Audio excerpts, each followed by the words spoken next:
Hello friends, good evening. Welcome to my YouTube channel Gul study point. मैं हूँ गुलनशीर इकबाल और आज की इस वीडियो में मैं आपको पोइट्री की third poem on is blindness की एक्सप्लेनेशन समझाऊंगी। जो हमारी पोएम है ऑन इज ब्लाइंडनेस, इसको राइट किया है जॉन मिल्टन ने, जो अपनी 44 साल की उम्र में ही पूर्णतः अंधे हो चुके थे। चलिए अब शुरू करते हैं। इसके फर्स्ट स्टेंजा को देखते हैं।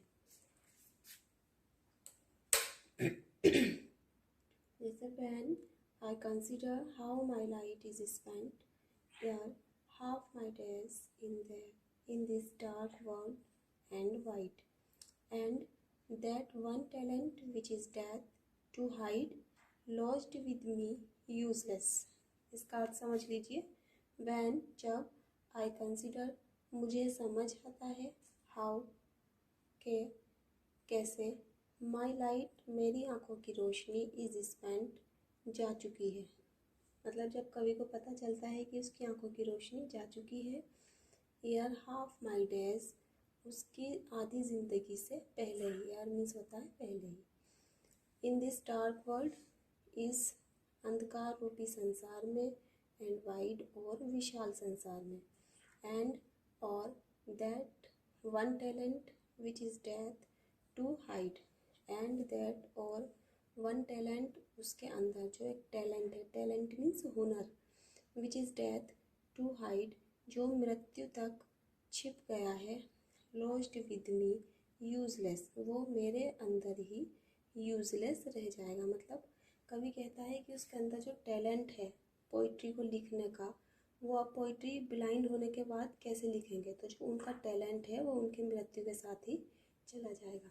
तो इसका रेफरेंस लिखते हैं। रेफरेंस लिखने के लिए हमें क्या करना होता है, जो हमारा स्टैंजा होता है उसके फर्स्ट वर्ड को लिखेंगे। जैसे मैंने यहाँ पर लिखा है वैन, फिर बीच में डॉट डॉट डॉट करेंगे, फिर स्टैंजा के लास्ट वर्ड को लिखेंगे। जैसे मैंने यहाँ लिखा है यूजलेस।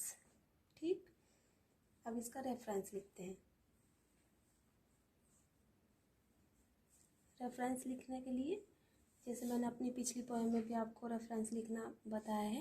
रेफरेंस लिखने के लिए पोएम का नाम याद होना ज़रूरी है और पोइट का नाम याद होना ज़रूरी है।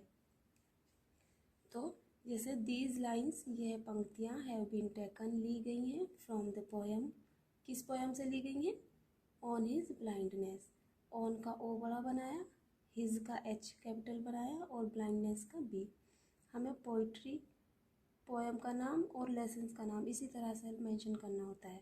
कंपोज्ड बाय जॉन मिल्टन, जो जॉन मिल्टन के द्वारा लिखी गई है। इसका कॉन्टेक्स्ट लिखते हैं।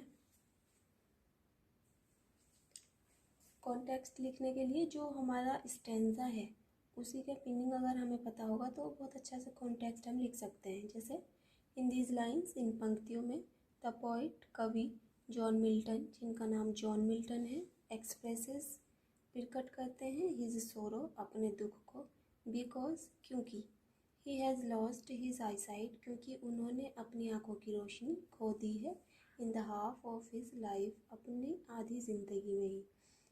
क्योंकि जो जॉन मिल्टन है, जिस पोएम को लिखा है on his blindness, John Milton ने लिखा है। जॉन मिल्टन जो है 44 साल की उम्र में अंधे हो गए थे, ब्लाइंड हो गए थे। तो वो अपना ब्लाइंड होना, जब वो ब्लाइंड हुए थे, उस चीज़ को एक्सप्रेस किया है उन्होंने इस पोएम के ज़रिए, जिसका नाम है ऑन हिज ब्लाइंडनेस। अब इसकी एक्सप्लेनेशन देख लीजिए। एक्सप्लेनेशन लिखने के लिए हमें क्या करना होता है, जो पोएम होती है वो पूरी पोएम का जो मेन पार्ट होता है वो एक्सप्लेनेशन में सबसे शुरू में लिखेंगे आप, तो बहुत अच्छी एक्सप्लेनेशन मानी जाएगी। जैसे द पोइट कवि जॉन मिल्टन, जिनका नाम जॉन मिल्टन है, बिकेम ब्लाइंड, अंधे हो गए हैं, इन द एज ऑफ 44 साल की उम्र में वो अंधे हो गए थे। The loss of his I site, उनकी आँखों की रोशनी का खोना, मैक्स हिज लाइफ, उनकी ज़िंदगी को, वेरी ट्रबलसम, बहुत कष्ट में बना देता है या बहुत दुखी बना देती है उनकी ज़िंदगी को। द पोइट कवि वरीड, चिंतित हुए, वैन जब, ही लॉस्ट हिज साइट, उन्होंने अपनी आँखों की रोशनी खोई, वो बहुत परेशान हुए, चिंतित हुए और दुखी हुए। दिस वर्ल्ड, यह संसार, सीम्स हिम, उन्हें प्रकट होता था, वेरी डार्क, बहुत अंधकार में, एंड वाइड और बड़ा। जब वो अंधे हो गए थे तो उन्हें सब कुछ अंधेरा अंधेरा ही दिखता था। कुछ ना नज़र आने की वजह से वो पूरा संसार उनके लिए डार्क और वाइट बन चुका था। ही सेज, वह कहते हैं, दैट कि God has given him a talent, कि भगवान ने, खुदा ने उनको एक हुनर दिया था, ऑफ कंपोजिंग पोयम, पोयम को लिखने का। बट किंतु द पोइट, कवि, बिकम ब्लाइंड, किंतु कवि अंधे हो जाते हैं। उन्हें सबसे ज़्यादा दुख इसी चीज़ का होता है कि उनके अंदर जो टैलेंट था पोइट्री को राइट करने का, वो टैलेंट उनके साथ ही चला जाएगा। वो अपने टैलेंट को किस तरह से शो करेंगे, क्योंकि वो तो ब्लाइंड हो चुके हैं। सो इसलिए how he is able to serve God, so इसलिए वो कहते हैं कि हाउ ही इज़ एबल, कि वो एबल मीन्स योग्य हैं, टू सर्व गॉड, भगवान की सेवा करने के लिए, क्योंकि अपने टैलेंट से वो भगवान की सेवा करना चाहते थे। और वो अंधे होने की वजह से लिख ना पाने के कारण वो सोचते हैं कि वो भगवान की सेवा नहीं कर पाएंगे।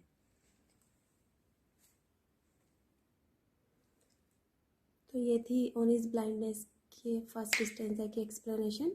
अगर आपको मेरे वीडियो पसंद आया हो तो वीडियो को लाइक कीजिए, शेयर कीजिए और चैनल को सब्सक्राइब कीजिए। और कमेंट बॉक्स में बताइए कि आपको मेरा वीडियो कैसा लगा।